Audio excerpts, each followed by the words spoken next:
What up, everybody? This is Dario Hunt from Living Life Fearless, and I'm back with my reaction to Bon Iver.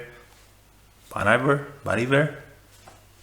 Return 22 a million. There's really levels to this.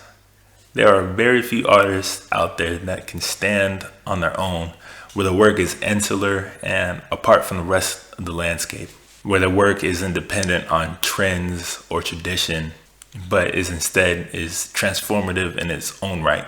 And the list of artists who occupy this space for me is extremely short. And for me, Bon Iver is on that short list of transcendent artists.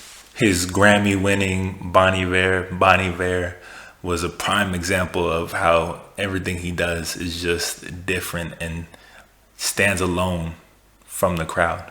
And it's been 5 years since that last album, and I have to say, he's done it again. 22 a million has managed to buck any and all expectations I had for what a Bon Iver album should, could, or would sound like. It's a decidedly sharp departure from the traditional folk grounding that he started on with For Emma forever ago. This time around, choosing to experiment with electronic sounds, vocal manipulation and distortion, and even soulful samples. The result is an album that really forced me to pay attention to everything that was going on, as sounds glitched and sputtered and his vocals undulated in and out. It was an album that was full of just brilliant compositions that somehow managed to both be lush and sparse at the same time. And it was a balance of opposing forces that he continually plays with throughout the whole album.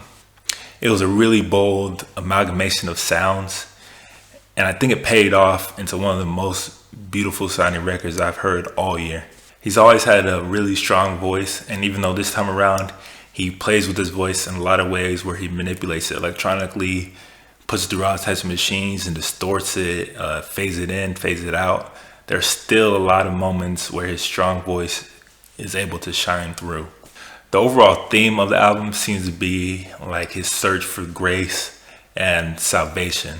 On a lot of the songs, he's lamenting about the uncertainty of the times and in his life. He seemingly poses a lot of questions to the listener without necessarily providing answers, instead leaving it up to the listener to contemplate and kind of just sit in introspection and draw their own conclusions. 22 a million is just a beautiful, brilliant soundscape that experiments in so many surprising and gratifying ways. It's another transformative album that transcends any trends or traditions out there, and it's most assuredly going to bring him a couple more Grammys this time around. What do you guys think about his last album? Do you think his experimentation paid off, or do you prefer his older, more folkier sound? Let me know in the comments below, and be sure to leave a rating for the album.